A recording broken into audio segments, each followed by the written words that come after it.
Hello! Hi అండి. నేను ఈరోజు ఫస్ట్ టైమ్ 2 దమ్ బిర్యానీలు చేశానండి. ఒకటి వెజ్ అండ్ ఒకటి నాన్ వెజ్ అండి. సో, నేను అలాగే చాలా డేస్ నుండి గూడా ఎయిర్ ఫ్రైయర్‌లో బిర్యానీ ట్రై చేద్దాం అనేసి థింకింగ్ చేస్తూ ఉన్నాను. నాకు టైం దొరకలేదు. కానీ టుడేనే నేను పన్నీర్ దమ్ బిర్యానీ ఎయిర్ ఫ్రైయర్‌లో చేశానండి. ఇంకా సెకండ్ బిర్యానీ లెగ్ పీసులతో చికెన్ దమ్ బిర్యానీ చేశానండి. 2 బాగా వచ్చాయి. కాకపోతే నేను పన్నీర్ దమ్ బిర్యానీ ఎయిర్ ఫ్రైయర్‌లో పెట్టాను కదా! సో, దమ్ అయితే అంతగా కాలేదండి. నార్మల్‌గా మనము ఓవెన్‌లో, స్టవ్‌లో దమ్ పెడతాం గదా! సో, అలాగా దమ్ అయితే కాలేదండి ఎయిర్ ఫ్రైయర్‌లో. చికెన్ బిర్యానీ అయితే మంచిగా దమ్ బిర్యానీ అయితే చాలా బాగా అయిందండి.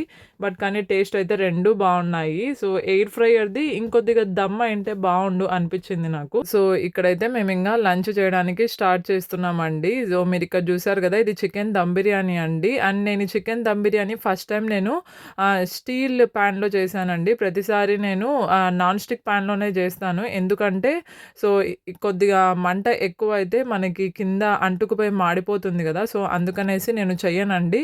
ఫస్ట్ టైమ్ నేను స్టీల్ ప్యాన్‌లోనే చేశా కాబట్టి సో, అస్సలు మాడకుండా టేస్ట్ చాలా బాగా వచ్చిందండి. అండ్ మీరిప్పుడు చూస్తున్నది పన్నీర్ దమ్ బిర్యానీ అండి. సో, మీరు చికెన్ దమ్ బిర్యానీ అండ్ అలాగే పన్నీర్ దమ్ బిర్యానీ 2 ఉంటే ఫస్ట్ మీరేది తింటారో నాకు కామెంట్ సెక్షన్‌లో చెప్పడం మర్చిపోవద్దండి. ఈ వీడియో నచ్చితే సబ్స్క్రైబ్ కూడా చేసుకోండి.